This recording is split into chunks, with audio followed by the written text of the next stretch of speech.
Hello, everybody. Welcome to episode 4 of AiR. Before we start, I wanted to give today's community shout out to Handel's Homemade Ice Cream in Encinitas. They are offering curbside pickup for their quartz, pints, and bowls. And also, if you are interested, we recommend the Red Sky Tonight flavor, which is a raspberry chocolate truffle to pair with today's programming. Or honestly, for any moment, because that sounds delicious. Curse you, lactose intolerance. Yeah. Also, on our website, we have all of our on-air programming up for April. So take a look at what we're offering in April and sign up for the episodes that you want to witness live and be able to ask your questions for.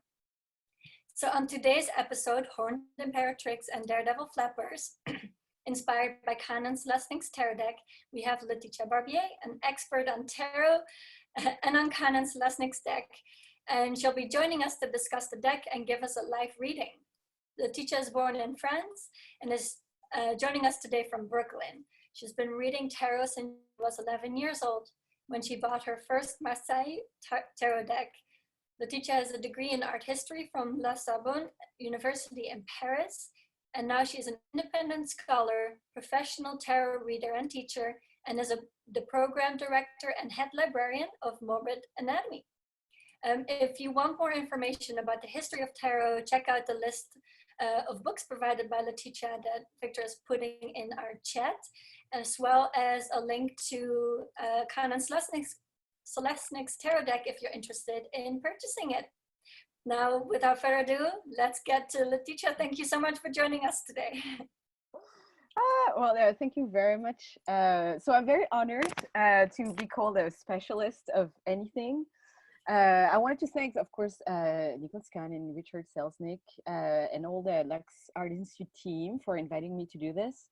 So I'm very humbled by this idea that I'm like a tarot scholar or a tarot master. It's not really true, because I'm at the end of the day, I'm an art historian, and I like, how can I say that? I'm interested in tarot in two ways. I'm interested in tarot as a self-exploration tool, which is why I read tarot professionally, and I've been reading tarot for a long time, but professionally only for the past 2 or 3 years. And so the whole lore of me starting at 11 is very true, but I was a very shitty tarot reader until probably age 20, 25, and then later on I started to be very much more interested in it. So I'm interested in tarot as like a metaphysical tool, and that's what we're going to do today on the second part of this little intervention. So because we're going to have to, I'm going to read cards to you with this beautiful deck that Kahn Selesnick have been creating, thank God. I'm going to ask you to, if you want to have your cards read, I'll be reading 2 cards per person, and I really want you to think about the question first. You know, like I usually, tarot for me is a very sacred tool, and it's not about like, you know, I like to call what I do intuitive and poetic counseling. For me, it's not so much about fortune telling. It's much about you know, like using images and that's the way that that message is going to impact you. So I can't answer a question like, you know, when am I going to get married or when am I going to die? But I could, you know, try to create questions that are more open, and so you can kind of prepare yourself to, you know, open yourself to the message that the card gives. So blah, blah, blah. I'm going to share my screen, and I'm going to start my little presentation, which is, I think, right there. But it should be, oh, okay, here it is. Here we are. Horned Imperatrix and Daredevil Flappers. Kahn Selesnick Carnival of the End of the World Tarot Deck. Laetitia Barbier, it's me. So today we're going to see, I'm going to talk about a few different things. So obviously, like I have about like 20 minutes to do recontextualization of the tarot. So I can't really go through 5 centuries of card playing history and tarot as a card game and as a divination tool history. I won't be able to do that. But so I want to talk, I'm going to do a little bit of that. And what like the reason I produced this bibliography for you is that whatever is your interest in tarot, I wanted, like one way I like to see tarot is, you know, as an art historian. And for me, it's very interesting because I come from a culture which is not obviously Anglo-Saxon. And so the Rider-Waite-Smith, I discovered it when I was more than 20 plus years old, although I've been reading with a tarot deck like this, Marseille. I used to read one of those when I was a kid. And so for me, there really is this idea that, you know, like now I live in America, I really feel that a lot of what we see tarot-wise now is kind of Rider-Waite Anglo-Saxon centric. And there is a whole tradition of, you know, older tarots that are, you know, that allowed for that gorgeous Rider-Waite-Smith tarot deck to emerge. And I'd like to kind of like talk about that today. So let me just show you something. So this is the first, we're going to start by like tarot history in a nutshell, because obviously we have very few time. As an art historian, I like to read books. And so the only thing I know them from books I read. The history of card is very interesting, and it's because cards in papers and they're very hard to preserve. So a lot of the primary sources, the cards themselves, disappeared. And if museums have them, they usually hide them in their private in their collection because they are too fragile to display. Quote unquote, really came at the moment where the digital, like the museum and libraries started to kind of like put their catalogs online and then allow for people like me, who are like total tarot nerds, to be able to reach those cards through basically through the internet, through scans version of complete decks. So I started like this kind of like picking through, you know, the French library, the National Library in France, which has like a very important card collection. British Museum also has a great one. And then slowly, as I got like interested in the visual, I wanted to understand where those cards came from. And so I will really recommend those like few books. If you're, whatever is your background, if you're interested in, as a tarot for divination or self-exploration, or if you're interested in arts and tarot as like a medium for artistic expression, which is, you know, beautiful too. The work of Michael Demmett, Ronald Decker, and Thierry Paulis are kind of like the 3 mastermind of the history of cards, or at least it's my opinion. They read that great book called The Wicked Pack of Cards. This one too, which is very, very important, which is very interesting because it's a reminder that the cards as we know them, the tarot cards as a divination tool really is like an 18th century idea. But tarot is existed before that. But the idea of like tarot as a mean of esoteric knowledge is a really kind of like 18th, 19th century idea. This one, which is one of my favorite, and by the way, those are very fun reads too. Like those are very good writers.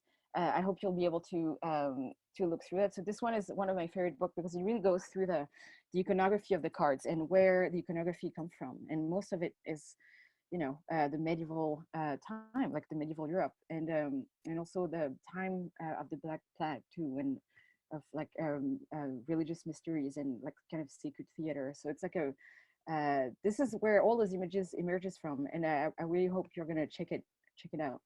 So here's a very small rundown of how cards became something of interest for us. The first idea I want to say is this: you know, a card had like this very global history, and the idea of playing with pieces of paper comes from China. China was mastered woodblock printing before us in Europe, and so they started to print paper cards that have nothing to do with the one we use, but the idea of playing with those like little cardboard pieces is really comes from China. This is a very interesting example. It's from the 14th century, the Ming Dynasty. It's in a museum in Berlin. I know that it's a museum in Berlin. I lived in Berlin for 4 years. I've unfortunately never able to see that piece of paper myself. And so from China, it goes to the Arab world. And when I said, I really love this little bit here, the fragmentary Mamluk playing card from the 12th or 14th century. This is, you know, when I said, you know, like we're talking about like an ephemeral visual culture, material culture, it's like exactly what I mean, you know, like cards, the paper doesn't hold that like easily. And so this is probably one of the oldest example we have because, you know, the cards vanish and, you know, they just vanish. So the cards as we know them, and I'm not talking about tarot quite yet, I'm talking about playing cards. They come from the Arab world. And so there is very interesting, this is very interesting. So it comes from China, the Arab, like the Persian and Arab will kind of take them. And then around the 10th, 11th century, they come to Europe. What's interesting in the Arab world chapter of card playing is that at the time the Arab world was going to actual Spain, Andalusia, Sicily, and you know, like they expanded to like the borders of southern Europe. And so it gave us what the Arab decks gave us is the idea of like suits, playing a card game with 4 suits. Here we have like a Mamluk deck from the 15th century, and this is the suit of cups, which, you know, you probably remember from the tarot. But the Mamluk cards had like 4 suits that are the same as the tarot decks. The cups, scimitar, those like curved swords, which is, you know, what you see if you're playing with them. Ooh, am I gonna find one quickly? Probably not. Let's see if I have like a second. Yes. This is from my Marseille deck. The swords are curved, and then so this is like borrowed from the Arab decks, the like 12th century Arab decks. So you have like cups, swords, coins, and clubs. And so like the idea that one of the things that the Arab gave us, it's the idea of like a card game with like 4 different suits, number cards, and then the more it goes, the more elements there is on the cards. But we are not yet in the tarot because there is no triumph. And here we go, like 15th century. So like at this point, card playing has been going on in Europe for a while, and like the church kind of like complained about it.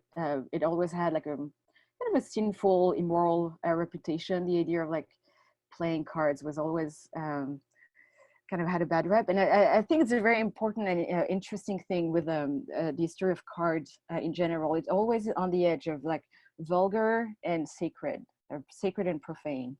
And so here we are in Italy, 15th century, and so those card decks start to emerge with more cards, augmented decks.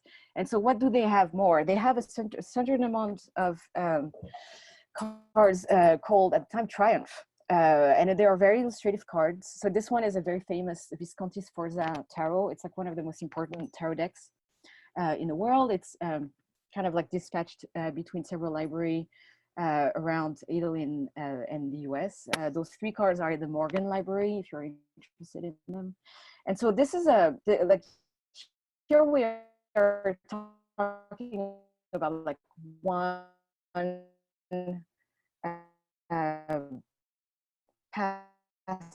the pastime of the night for the aristocracy, Visconti, which was the Duke of Milan, Italy, for the wedding of his daughter Bianca Maria Visconti, for his with his successor, you know, Francesco Sforza. And so here, basically, as a wedding gift, he gave them this very beautiful hand-painted deck. The cards are about this big. I've seen them once last year. They were on display at the Morgan, and it's very beautiful and cool to see them. And they are like very thick cardboard, and this kind of like brown thing you see around them is gold leaf. So it doesn't really show on the PowerPoint, but they're actually like the little mirror piece of gold, and just like, and so like you can kind of dream about those cards being played at the light of a candlelight, and how my tarot brain is like. And so basically, what the Italian gave us is the idea of the major arcana, and that's a very important. It's like at the time, this is not. We're not talking about divination. We're not talking about the occult tarot, and we're talking about like an augmented playing card deck. And but those cards are the same one as we know in the occult tarot from like the contemporary decks. Here we have the Fool, which is very interesting. He has a feather in his head, in his hair, to show that he's kind of lightheaded. He has like this gaze lost in some kind of like madness, to show like he's not connected to the outside world. He's undressed and dressed in rag. And so like there really is this idea like he's like flickering between divine madness and absolute poverty, and so like it's a very the deck is very important because it really kind of displayed the like what the major arcana will become later on, like with the order and the symbols. Here where you have the magician being the kind of like the Rider-Waite-Smith's name for it, but in France and in that tradition we call him the battler, kind of the street magician. So he's more of a kind of a con artist, or like a he's not a magus, he's more kind of a trickster. And here we have like an element that you'll see coming again and again in tarot decks, which is all the tarot suits are there already. You have the swords in the shape of a knife, the cup in this little goblet here. You have 2 coins, which are the pentacles in the tarot, and then you have the wands that the magician is holding. And here we have the last one, which is the high priestess, the popess, the lady pope. And so if there is a lot to say about this one card in history, and how it is interesting it is for scholar, because there is like it mixed a lot of like different reference. People are still not sure exactly why there is a female pope. Some people relate to the medieval myth of Pope John, which was like this educated woman during medieval time, which like it's a legend, or maybe is it true, we don't know. Like the idea is that she was a very educated woman, and she managed to get herself elected as a pope, and at some point she became pregnant, and everybody has an allegory of the church, which at the time, like 15th century Italy, was very important. And so I'm showing you this deck, but it's very like this is how gorgeous a deck can be. But like the real thing about the tarot, what's really important is this, like the moment where those games become like available for people through prints, the medium of prints, and so they get mass produced, and then they are produced on those block of wood. You can find some of those in museum collection as well, and then they are usually hand painted. This is I think it's from a Noblet deck, like a French or Flemish, I can't remember, deck. This is a suit of cups, and so from the 15th century on, those decks become like very popular for games, and it's unfortunately it's very hard to kind of like resurrect the games they were played with. But yeah, so this is a little introduction to the history of tarot. If you have any question about the occult tarot later, we can talk about that. But I'm going to go quickly to the suits. So how does a tarot deck works? We're going to dissect one in, symbolically, obviously. So the tarot decks are composed of 4 suits. This is one of my favorite cards, by the way, of the Kahn Selesnick. It's the 5 of Wands. And I'm fascinated by how gorgeous it is.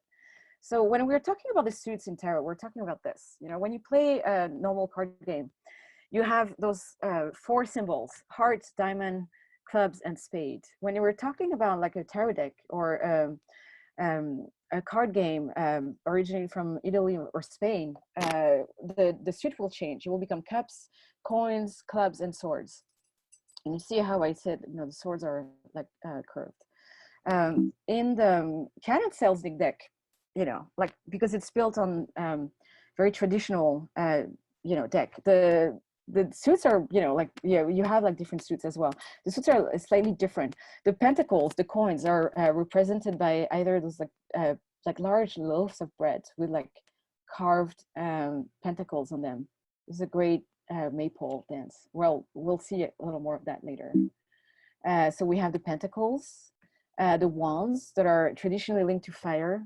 So, you know, like in the Kahn Selesnick deck, they are as well on fire.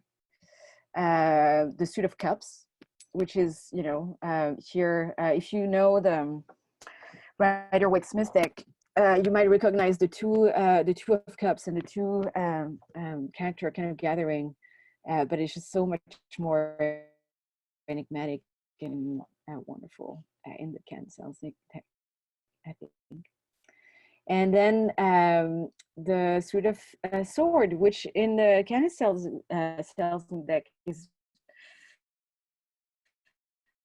you know, represented by arrows. So this is like, I made those little collages so you can see a little bit.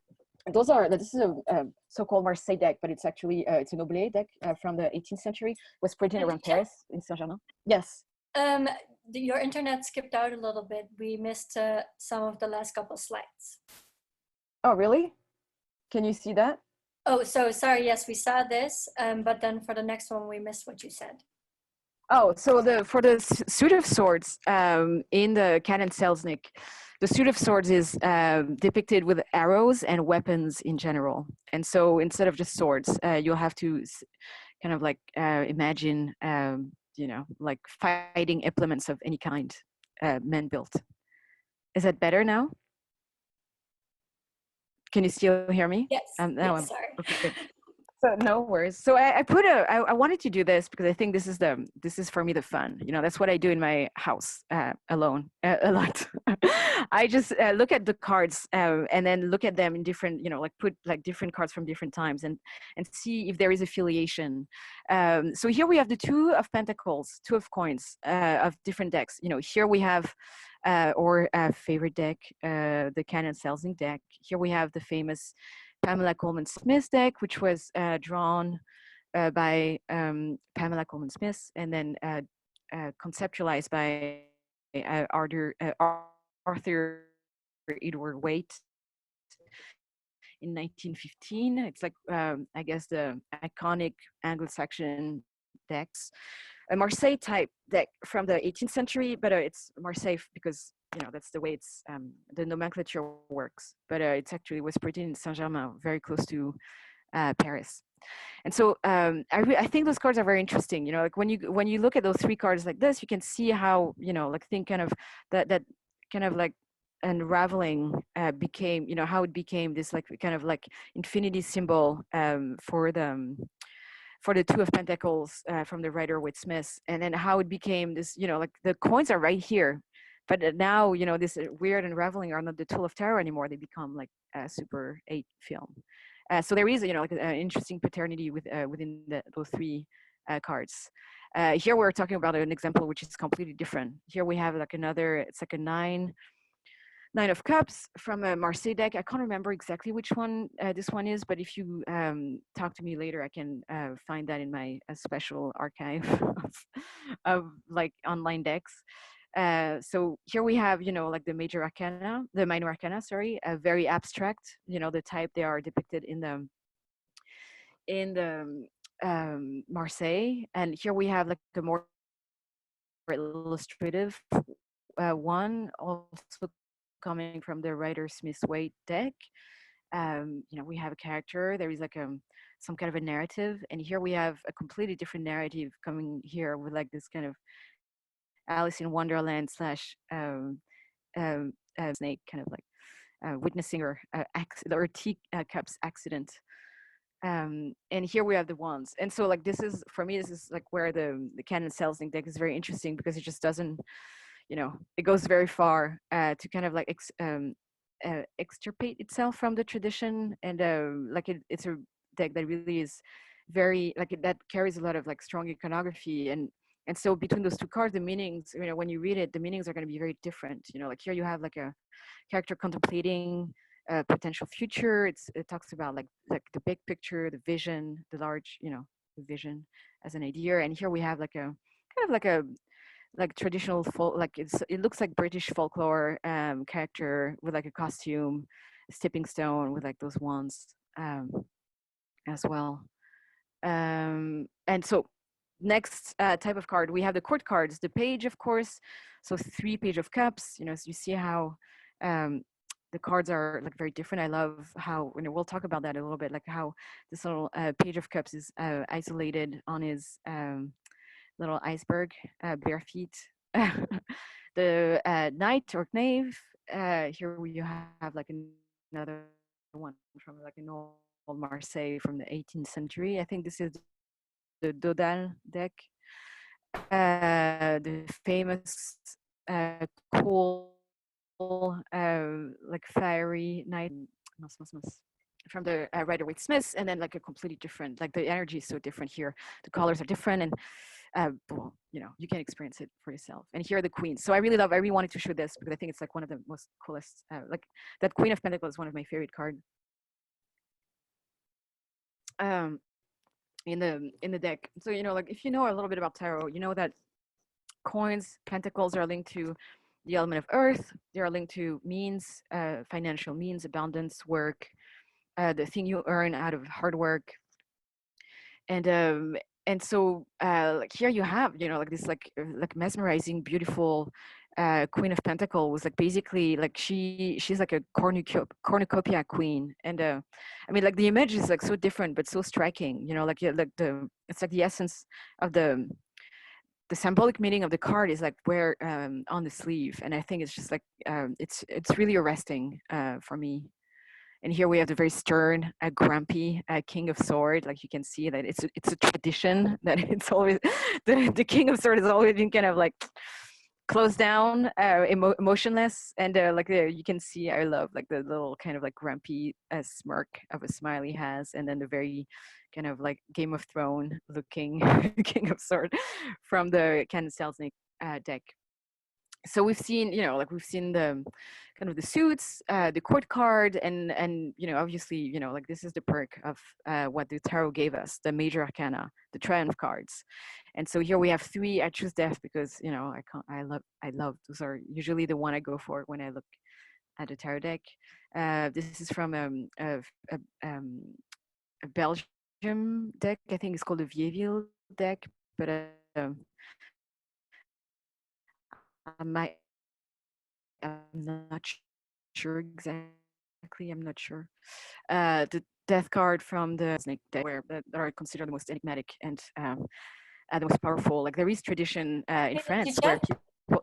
Yes. You cut out again when you started talking about the first death card. Oh, okay. So I was saying, sorry. Thank you very much. Those are the triumph cards, the major arcanas, as you call them, and so they are for me, they really are the jewel of the tarot. That's what makes the tarot so special. And they are very heavily symbolic cards. There is traditions in France where people don't bother themselves reading with a minor arcana. They only read with the triumph card, with the major arcanas. And so like we have 3 examples here. This one is from Belgium, I think. It's from the 18th century. I can't remember exactly which one it is, but feel free to bug me later, and I will give you not only the exact name, but probably like a full page where you can access all the deck and see all of them. This is the death card from the Rider-Waite-Smith, and then here you have the really, really wonderful death card from the Kahn Selesnick deck, harvesting those kind of like masks on the ground. And so, oh, this is fuzzy a little bit. I'm very sorry, guys. But so let's talk about the way about the Carnival of the End of the World, and why it's such a, at least for me, such a great deck. So before, when I was preparing this little presentation, I called Nicholas Kahn, and because I've been reading, so I bought the deck with their Kickstarter, if I'm right. And they worked with the idea of cards in the past, and we can talk about that a little bit. But I remember being very struck by that deck the moment I saw some pictures. And so in 2017, I contacted Nicholas and I said, like, and we talked about that. I acquired the deck, and then I started immediately to read with it. And they asked me to read at some of their openings. I use it in my practice. I don't use it often. I usually use one card by card, but I like to read with it very much. And what struck me, like there is many things that struck me with that deck, but like one of the first thing that struck me was that it's not a like a Rider-Waite pastiche, you know, which is unfortunately a lot of what you see on the market right now. You know, like a lot of people keep you know, the Rider-Waite Smiths as like a reference, and then kind of like reinventing around the body of work of Pamela Coleman Smith and the body, you know, this like corpus of symbols that she allowed us to work with, you know, that are linked to the Golden Dawn and other stuff as well. But there is this thing where, you know, like I collect a lot of things, and it doesn't show here, but I don't collect tarot decks because I really think that, you know, for me, I like, you know, I think the Rider-Waite Smith is a perfect object. It's perfect for me. But then I saw this like deck, and I was like very stricken. Just like suddenly something else was happening. It was not like the Rider-Waite Smith in disguise. And so I talked to Nicolas, and he told me, okay, so this is when we've always been fascinated by the tarot and by the old like Renaissance one, but if there is one that we really stuck out, is this one, the Sola Busca. And like we try to kind of like, we were very inspired by this one when we worked on the tarot deck. And so the Sola Busca is a very interesting tarot deck. For me, it's like probably the most important tarot deck of them all. It's very important for many reasons. For one, it's the first tarot deck, or at least it's the earliest tarot deck we know that is fully illustrated, in the sense that before, you know, card decks and tarot decks, the minor arcana looks like this, you know, like you have kind of this abstract rendition of the suits. And then in the some kind of narrative that you're supposed to decipher, usually it's linked to, you know, like the realm of the antique world, or like the things that kind of founded, you know, like mythological theme. And so it's a very important deck because this first one is fully illustrated, that there is no abstraction in it.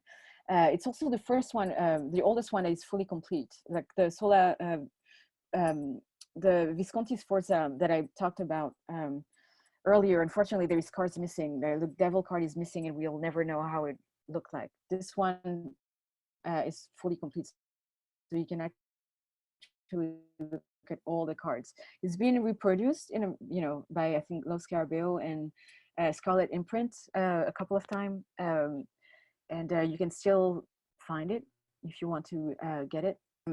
It's a very important deck because it might be there is a lot of suspicion that it might be the essence behind the Rider-Waite Smith deck. That's a theory, by the way, that is evoked in the Encyclopedia of Tarot, which I give you the name of in the bibliography. It's a great book. It's like a 4-volume book. It's a little expensive to get all of them, but and so the idea is that the Sola Busca was in the Sola Busca family in Italy, and in 1905 they gave a printed version of it to the British Museum, which exhibited it. And so basically the idea is that either Arthur Edward Waite or Pamela Coleman Smith saw that exhibition and reproduced some of those iconography for the Rider-Waite Smith. So here we have several examples, you know, like absolute analogy. So here you have the 3 of Swords and the iconic, what I call the Goth card from the tarot. Oh yeah, and then the Queen of Cups here. So it's a very important deck because of that, fully illustrated and complete. So we can, you know, it's like it's the kind of like base of a lot of things. And so when I asked Nicolas too, he told me like, oh, you know, like we've always been interested in the surrealists and how the surrealists had like had an interest in the tarot in general. So here's you know, and he told me, oh, like Leonora Carrington like made a tarot deck, and so like it was interesting because that tarot deck really emerged recently. It was in a private collection for a long time, It's Leonora Carrington, like she's like a very beautiful surrealist artist who lived for a very long time in Mexico. And she did this series of like wood panels that are inspired by the tarot, and it's very interesting because they are a mix of both the Marseille and the Rider-Waite. But they're just the images are just wonderful. She only did the major arcanas, and I think Folger Press is doing a book only about that work next, I think, summer. I think, but who knows if the world will still be there. This is another essence of a lot of things I'm interested in the tarot. This one is called the Jeu de Marseille. It's not really a tarot deck because it doesn't really have like major arcana. It's just a playing card game. It was created by the surrealists, some surrealists who were basically around like late 1940s, early 1941. They were straying in Marseille in France, trying to escape the occupied France occupied by the Nazis. And so they were basically, to kill time, they decided to create their own deck. And instead of like court card, they decided to basically cherry picking their pantheon of favorite author and artists and figures. So you have Freud here, you had Novalis the poet, you have Paracelsus the alchemist, you have Marquis de Sade, Hegel, you have Lautréamont, of course, Baudelaire, Alice from Alice in Wonderland. And so like there is a lot of like different members. It's like a collective work, like it kind of emerged as a cadavre exquis. And so, yeah, André Masson worked on it, André Breton as well, Max Ernst, Jacques Hérault. You can find the whole deck. It's been reproduced online. It's very, very beautiful. But for me, what's interesting here is that tarot was created in a time of crisis. And when you think about Kahn Selesnick work, you think about like, the very poetic upfront, but also this kind of almost like auguries of warning. I don't know how to call that, but like this idea that a lot of their work is interwoven with ecology and especially like discourse on global warming. And so like this idea which comes over and over in their work is like the drowning world. Like basically like we are making all that with pollution and industry, we're like creating like such a unbalanced by forgetting our relationship to nature, and then the world is drowning and it will take us with it. So for me, what was an interesting thing about the deck is really, like it comes from that old tradition of like tarot, and tarot practice emerges from crisis. And it comes from two impulse, very human, like playing games and also like trying to create meaning when things are chaotic. And so like that's a theme that you'll see again and again in the tarot deck, like the characters drowning. Here we have Ophelia from Millet, and here she is, in the Four of Swords of the deck. Another thing that I love very much is in Kahn Selesnick work in general that you can find in as like an angle of reading is the idea of pantomime, like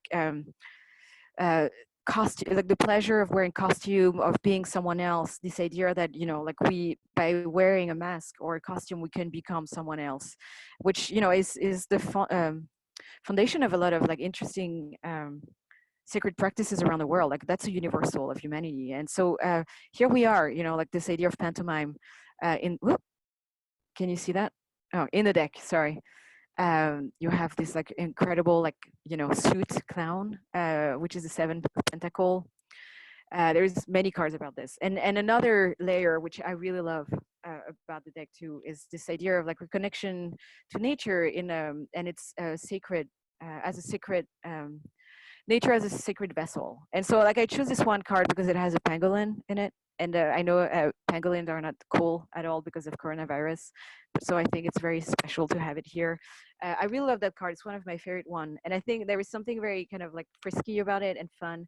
But there is also, like for me, I see that character as like, like the kind of the prostitute, the holy prostitute of Babylon, and as like also a nature goddess as well. Like she's incarnating nature, and she's celebrating it at the same time. And here you have another photo of them where it's like very clear. This is part of their like the pantheon of meanings they've been trying to kind of like um, work with for a long time. Here you have like this incredible swallowtail man from 2017, which is like, you know, the humanity is like reclaimed by nature fully. And another, of course, another theme that is present in tarot deck is the idea of profane and sacred ritual, which, you know, like what one of the thing that makes the tarot so special is like, you know, somehow there is part of us that wants to participate in those like profane and sacred ritual wherever tradition they come from. So here you have a photo of them, a photo from Kahn Selesnick, uh, you know, kind of like um, you know, like celebrating the maple dance, and with like, you know, the characters are not humans anymore. They become those like green men or green women, and surrounded by flowers. And so like, as you, if you remember a card that I showed earlier, you already had like a, a maple dance already in the deck. So this is gonna be, I'm gonna talk quickly. I'm gonna try to be as quick as I can, so we can have more time for cards reading. Those, I'm gonna talk about my 3 favorite cards in the deck.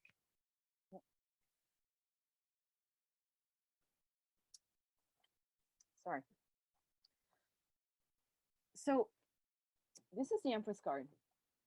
I think the moment I got the deck for the first time, it came by the mail, and I looked through the cards, and I was like I was completely smitten by a lot of the feminine archetype in the deck. But somehow this one first kind of like really caught my attention.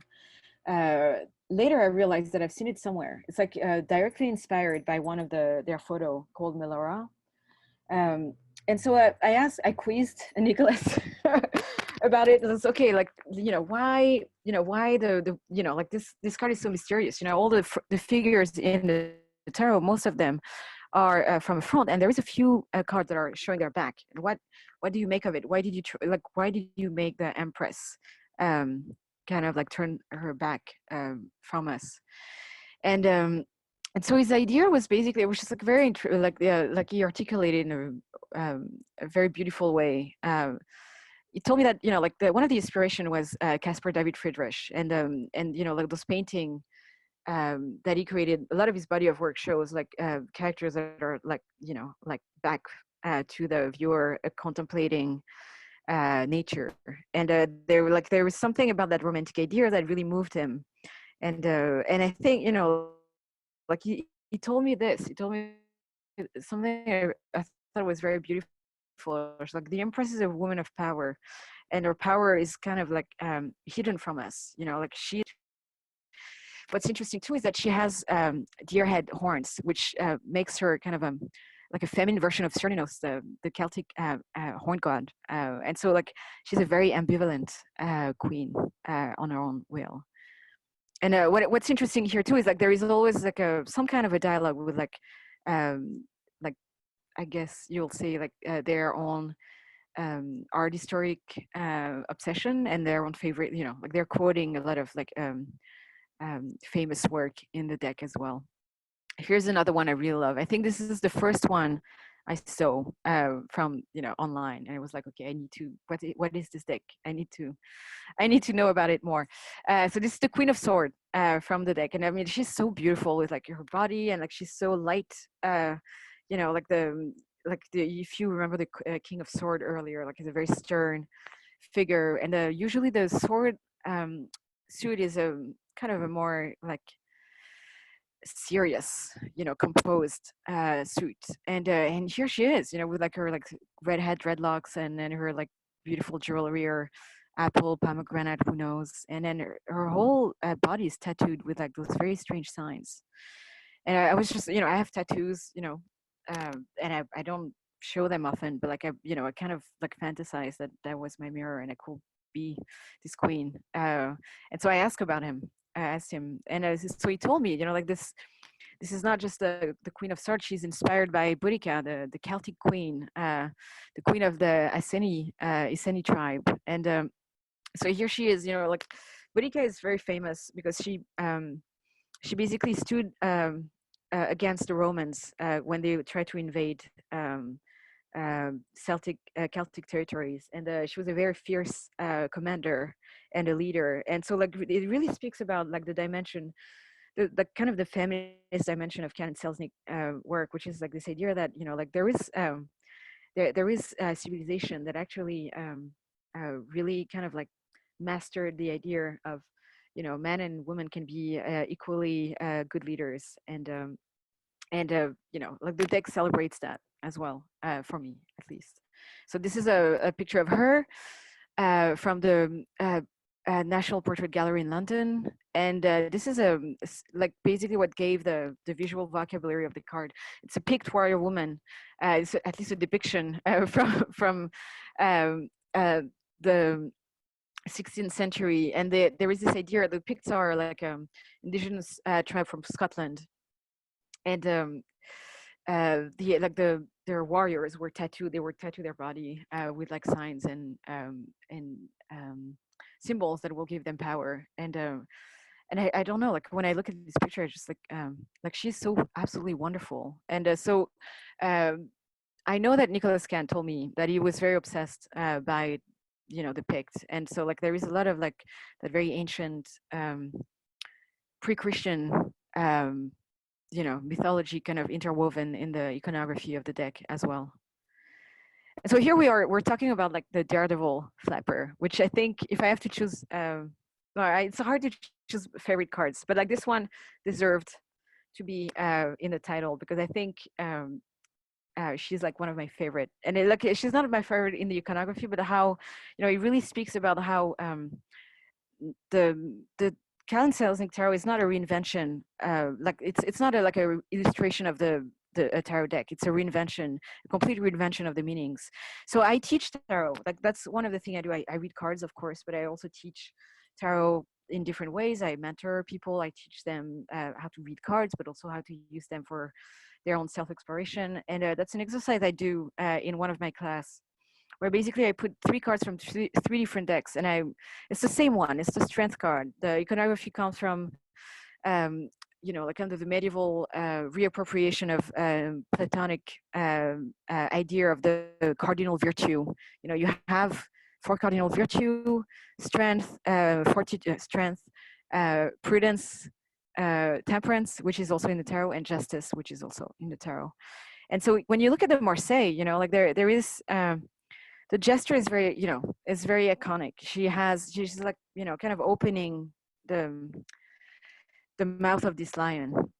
And when you look at when you look at the Rider-Waite Smith, it's like it's a very different energy. There is no, there is less. It's there is less control on the animal.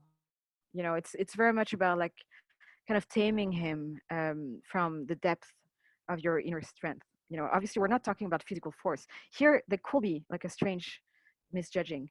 But here, it's a very different relationship. We have this girl, and she's very kind of like soft and smooth.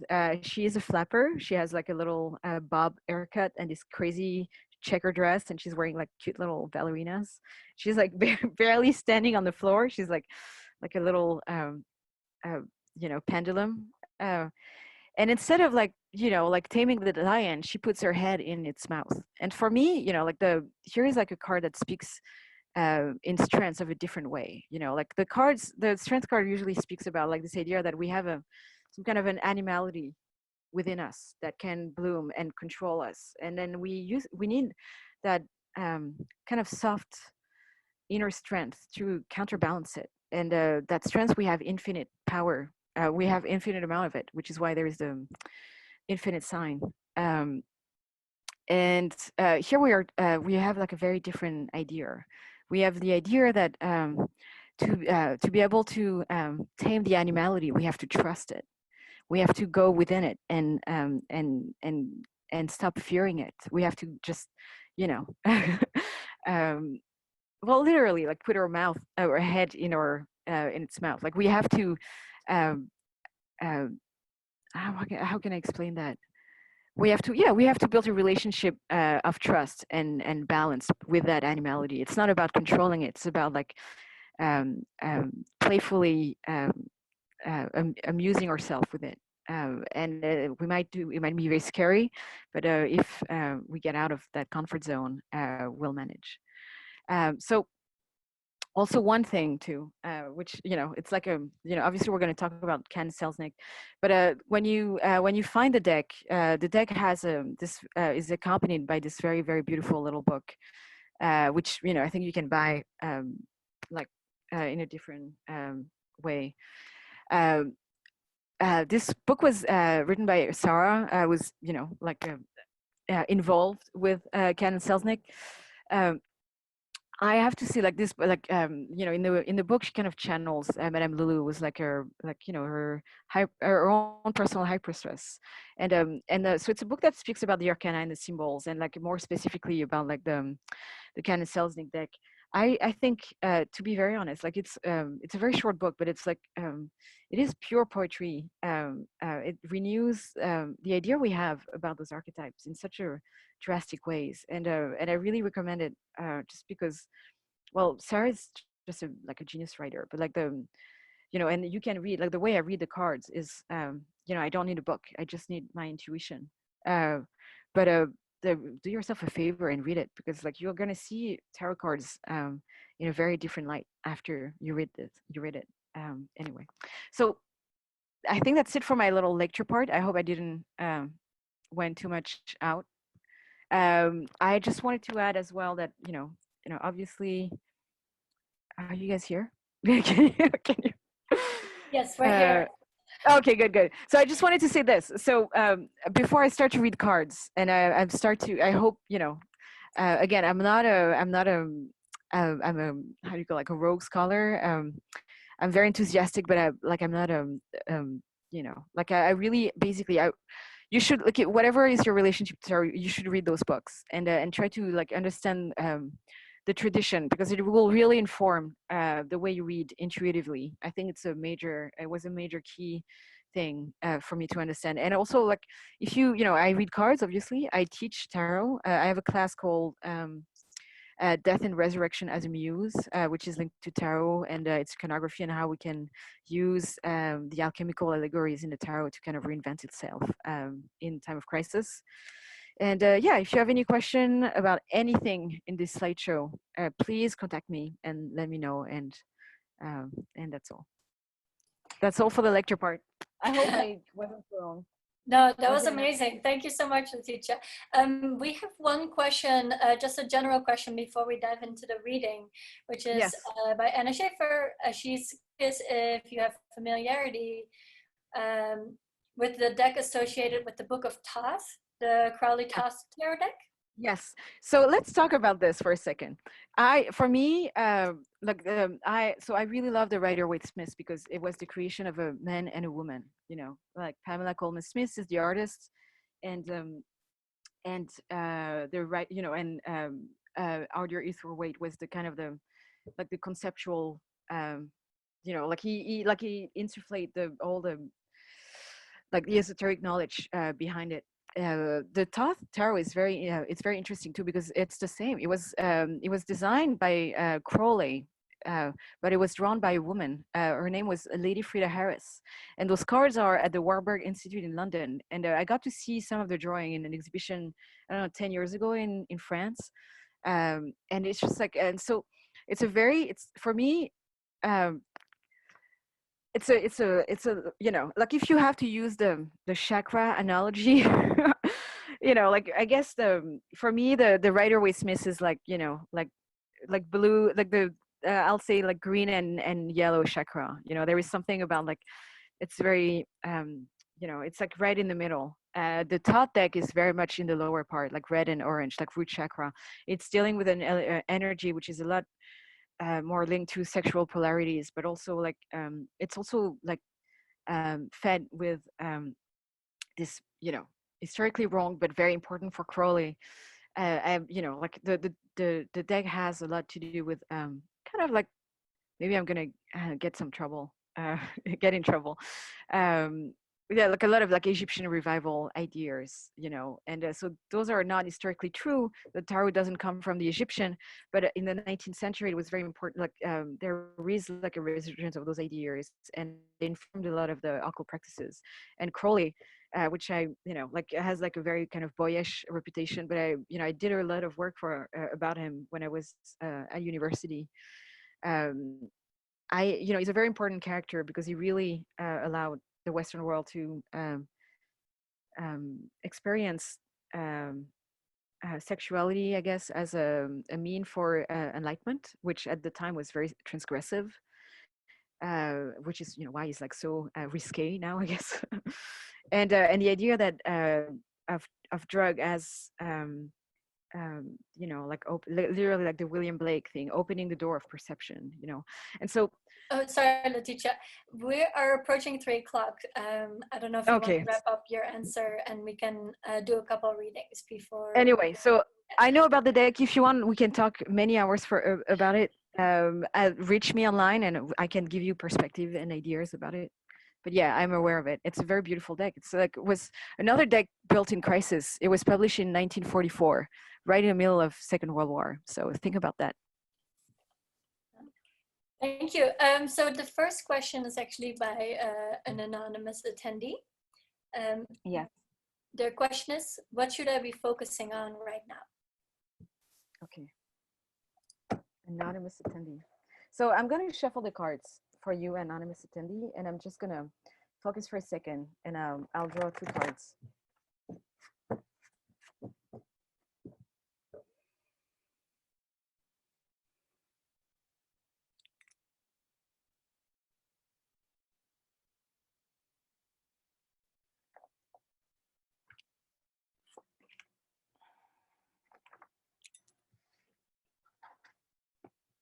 Very interesting. So what you should focus on right now, I think there is what my reading will be this. Sorry, Laetitia, before you start, can you stop sharing your screen so that we can see you bigger? Oh yes, sorry. Thank you, Guy, for reminding me. Let me move that around. Stop sharing. Okay, so these are your 2 cards, actually, like this. I don't know, like the Sun is first, and then you have which one is it? 7 of Wands. And so for me, really what it says here is that there is like I want to say, it's like there is the summer part of you wants to express itself. I think there is like an absolute, there's a part that shines that just doesn't see the light of day. And there is this very strange thing where like you advance in the world,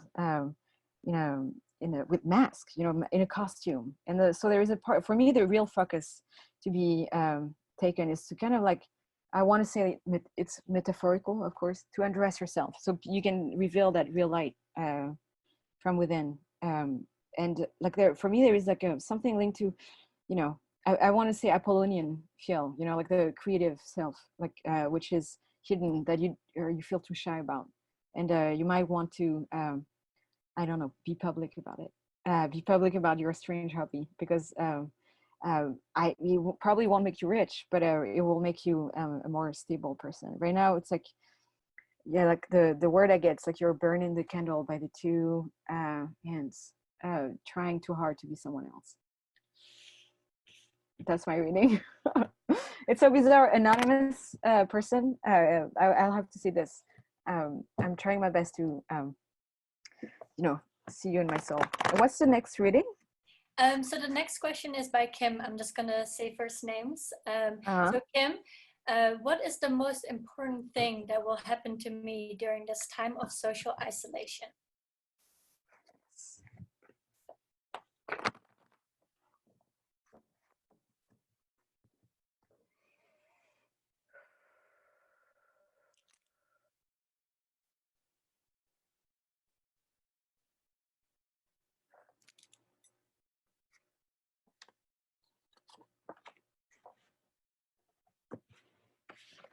Kim, those are your cards. You have the Knave of Cups and the 9 of Cups. So a very cup-heavy reading.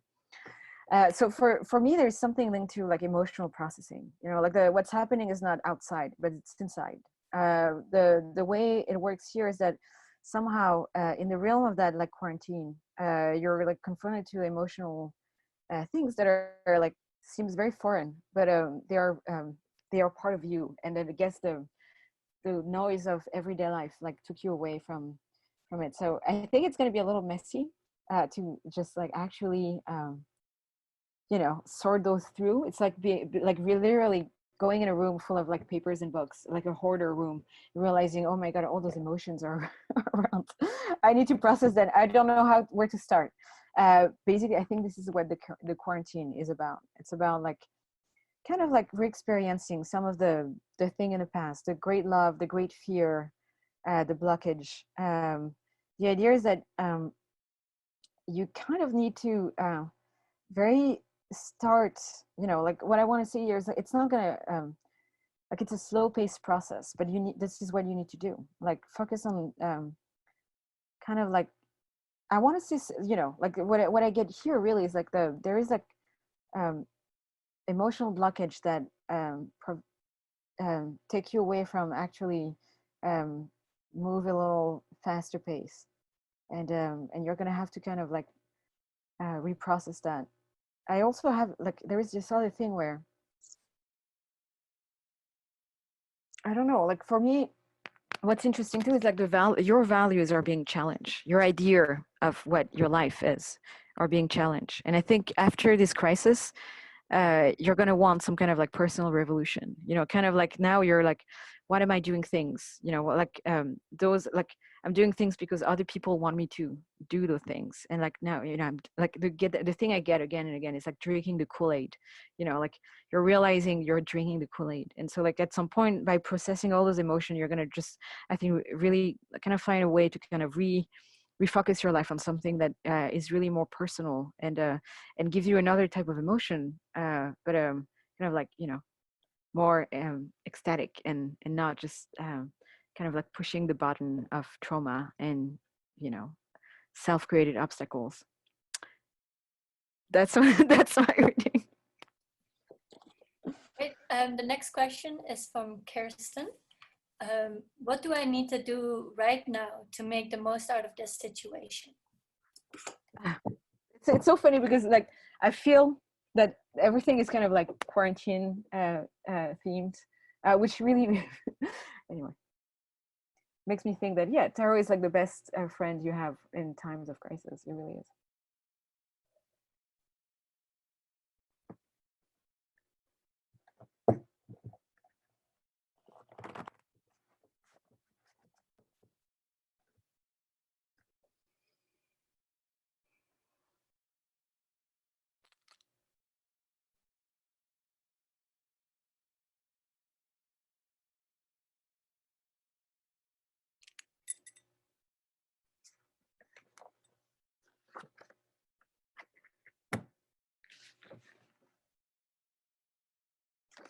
Kristen, those are your cards. Sorry. Ooh. um so it's, you know, like I don't know what's going on in your life. I don't know you, Kristen. I hope I do, and please reach out later. But what I see here is that like what I feel here is like there is like a lot of stress due to this situation, and it's like it's not like you're having, you know, I don't know if you're the type of person who has to like, you know, figure out all these unemployment things, or if you have to do all that.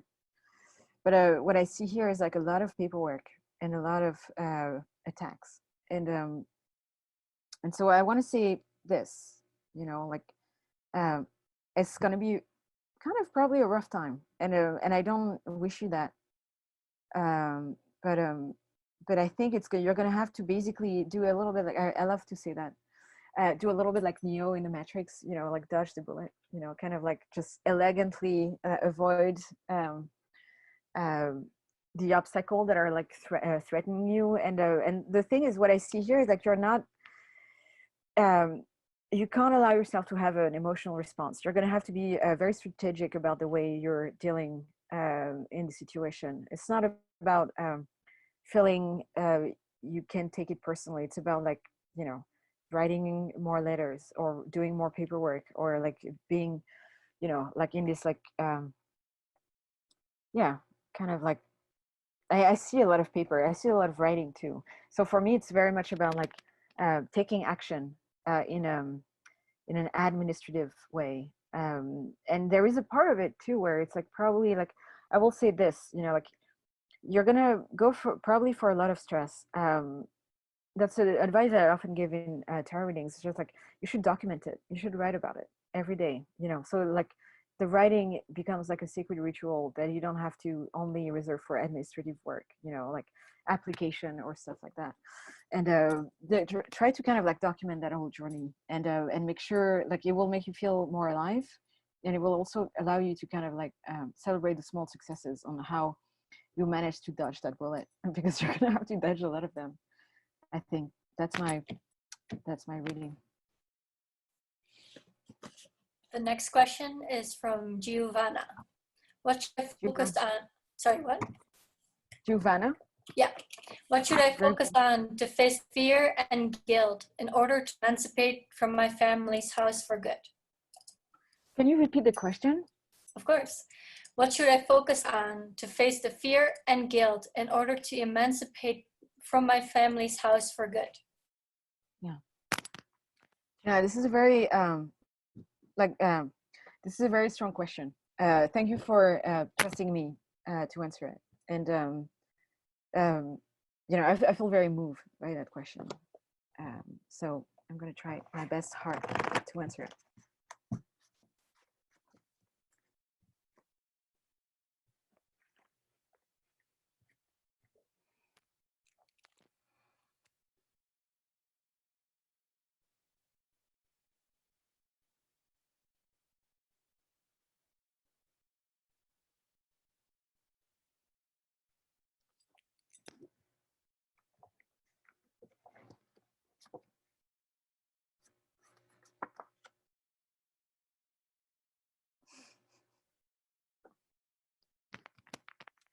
Here's an answer.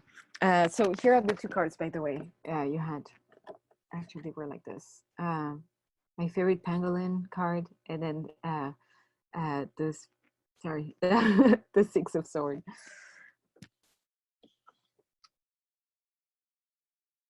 I don't know if that makes sense, but I really think, you know, what strikes me about those two cards is there really is this idea of like going, you know. I don't know if emancipating for you means leaving the house, but there is like like for me, there is a new departure, whether it's mental or physical. What it means is like you need to go in your own direction. You need to take your own resources and use them as the gasoline of your own change. It's going to be hard because you're going to probably, you know, lose some feathers, and then there is still attachment, but like right now you can't. You need to exist for yourself, you know. Like there is like a person, like for me, that card that I showed earlier in the lecture really speaks about like kind of a celebration of self, you know, and like in its most barren ways. I think the moment you take the shackles, the coat, you know, like the mantle off of that family stuff, and you decide to just run and go for what you need and want to do, you'll be good. I think it won't go without a period of grief, because I think it's going to be a hard time to just took some of those decisions. But I also see that there is like you have like a wild energy, and that you should just ride it. You should ride it like this lady is riding the pangolin. I really think that you know, like it's hard, it's necessary, and it will probably become something else later on. But if that's your only way out, you have to fucking go. That's my reading. The next question is from Sarah. Uh-huh. Do I find a new job or do I write my book? So this is a very interesting question, Sarah. Out of the card, I'll say like maybe there is a good chance you're going to have time to write a book with this strange time.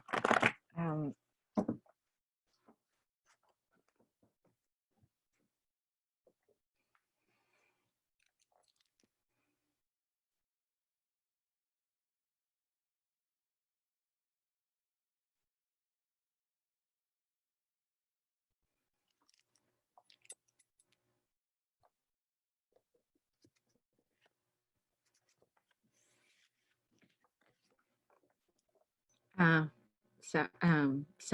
here are your two cards. This is Justice, and this is the Fool. So here's my answer for you.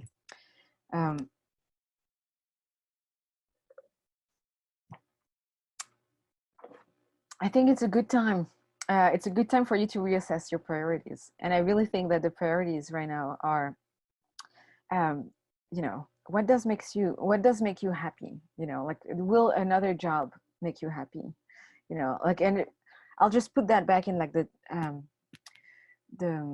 context of the quarantine. You know, it's just like, for me, the justice really comes to say, like, you know, what's more important, money or personal epiphany? You know, at the end of the day, we're all gonna die, and we're all poor. So at least if we're poor, what about doing something that we can do that feels good? For me, the Fool really is this. You know, like, you need to be in a period where there is no attachment. I don't think getting a new job will be the priority. It might impeach lots of things in your life. It might impeach, put you like in a position of financial danger, and that sucks. But I also think that if you don't take that risk now, you might never write a book, ever. And if you take that risk now, and if you do that revolution for yourself now, you might actually become a real writer, and then live a life that feeds your soul. You know, and so I really think about this. You know, like, now it's take a little more time, but I think do it cleverly. Reassess things.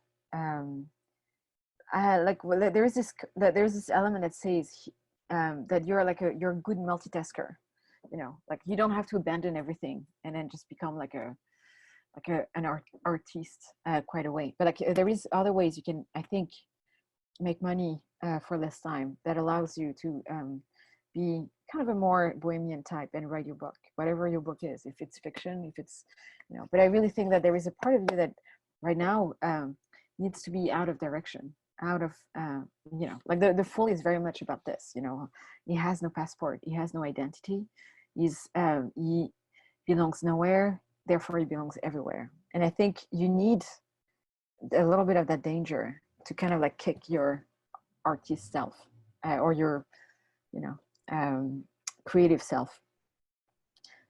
That was my reading.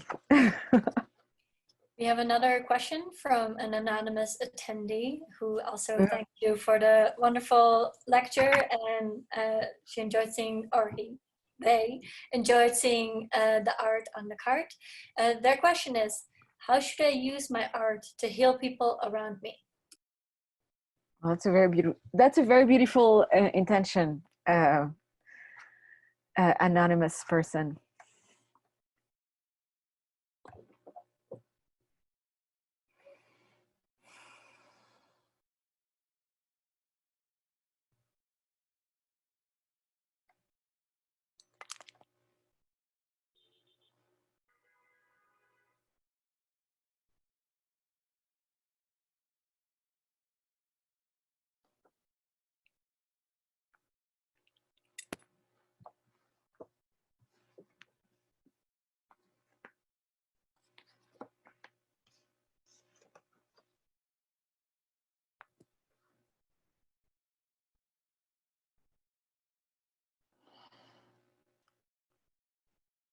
Well, it's a very interesting. So here are your cards, anonymous, anonymous person. Those are your two cards, the Hangman and the Sun. So it's very interesting because you have two major arcana. So for me, really what it says here is like you're asking yourself the right question. You know, like, is your artwork, like, do you want to heal people? Is that what you think you're intending to do? Do you think your hard work is supposed to do that? Right now it's the right time to ask yourself that question. I will say this. I will say that for you, it's not gonna, you know, it's like you have to be spontaneous about it. It's not about an intention. You know, like the work you do is the work you do. You can't program it to heal. Like it's not a like coronavirus vaccine. You know, it's not gonna, you know, you can't engineer it. What really will work for you is just to be spontaneous about it. You know, let it not strategize anything. I think your art really has the power to heal. And for me, there is this, you know, like that's what the sun really means here. It's like a kind of a radiant, yeah, a radiant, like it, like the, yeah, it's like the rays that heal. But there is also this thing where it's just like, it's not about you, you know, like what heal is something, and that maybe that's going to go in the woo-woo zone. But I think you're a vessel for something bigger. And so in that case, you can't strategize it or program it. You just have to be spontaneous about it. So be experimental and don't try, you know, to like formulate some kind of formula that will make your work better or more healing because you think those thematic, you know, is going to be better. No, I think you just have to kind of shut down and listen, and then, you know, you'll get the inspiration. What I see here is that you'll never, you won't cease to have it. You know, like you see how this is what I love about that deck too. You know, like the hangman is not on a potence. It's held by a Barnal, and for me the Barnal here is everything. You know, like the Barnal is the inspiration. It really comes to say, you know, like you'll never be out of inspiration because you're the vessel for something that is way bigger, and that's the thing that heals people. So just trust it, and it will happen. That's my reading. Thank you so much, Laetitia. I'm going to ask you one more question, but we have a lot of questions. So is there a way for people to get a reading from you besides tonight or today? Yeah, well, you know, there is my website, LaetitiaCartomancy.com. And yeah, if people want to do a reading, I'm sorry, I had like a $20 thing last week and I don't have it now. But yeah, otherwise, if you're a New Yorker, you can find me hopefully at some point at Halyards. Otherwise, yeah, just send me a text and then we'll figure shit out. Always. I'm always happy to read cards. So this last question is from Bianca. Bianca. Her question is, how can I help the children Anima and Roark, whose mother, my best friend, passed away last Sunday? What can I do? They are now motherless and fatherless. Well, Bianca, thank you so much again for asking this. Again, I feel very honored that you know, I'm gonna try to be able to give you insight in this. Like this is like it's such a powerful sad story, and you know, being an adopted child myself and having like a complicated relationship with motherhood and fatherhood. I want to say this, you know, that you know, thank you for asking me about them too. I think it's very special, and whatever comes out of this, you know, like they're very they're very blessed to have you as a angel, guardian angel. Can I ask you to repeat the name of the two children? Oh, yes, sorry, yes, I got it. Anima and Roark, if I'm saying that correctly. Nima and Roark. Okay.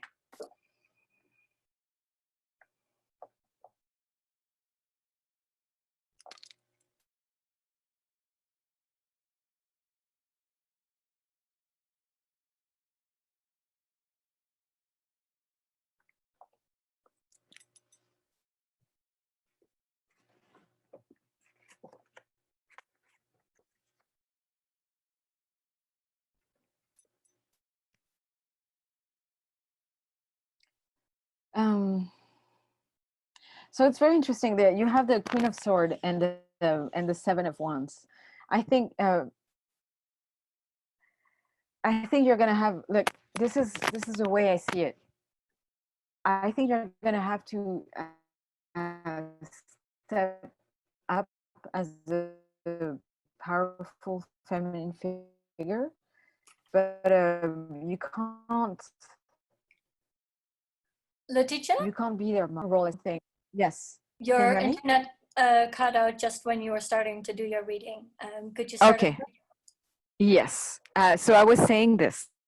Um, I was saying that you can't replace their mother, but the idea is that I think what I see here is like you're gonna have to take a part in the life of those children where you need to be some kind of legal support.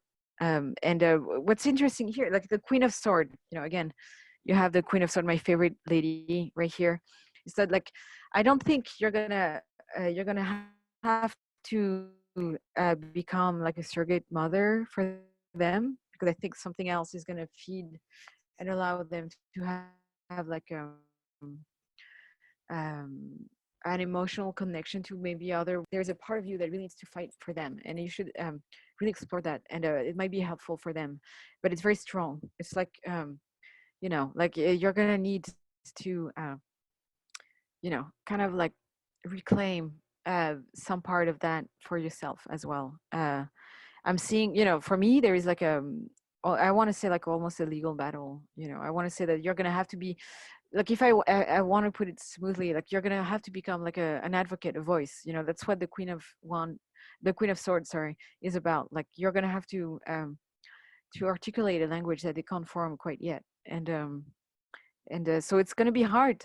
It's gonna be hard on you if you choose to explore that battle. I think you're gonna be very good at it, but I also don't know if that's your choice. And what I see here is that like that battle is going to be um, like very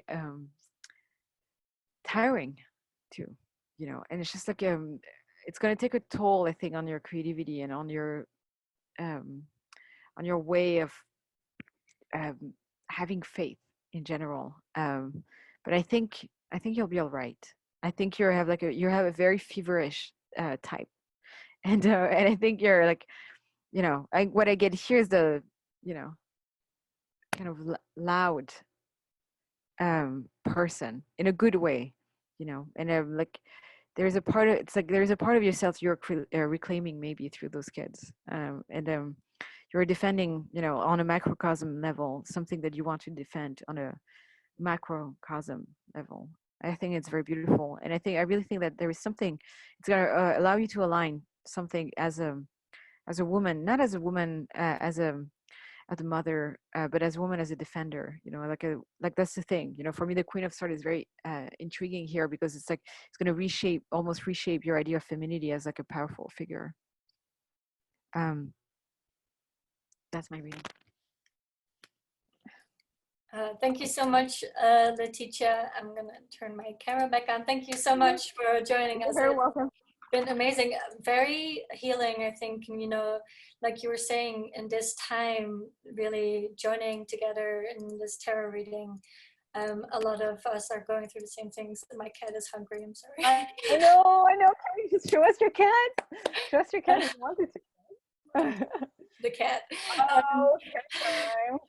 But it's been really, really amazing to get to listen to your reading, and your lecture was wonderful. Thank you so much for joining us today on this episode and telling us more about Kahn Selesnick's tarot deck, and showing us your personality. It's been really, really wonderful. So thank you. Well, thank you very much, guys. I hope everybody's gonna just connect to the other events too. Like I personally, I'm looking forward to the studio visits and other stuff.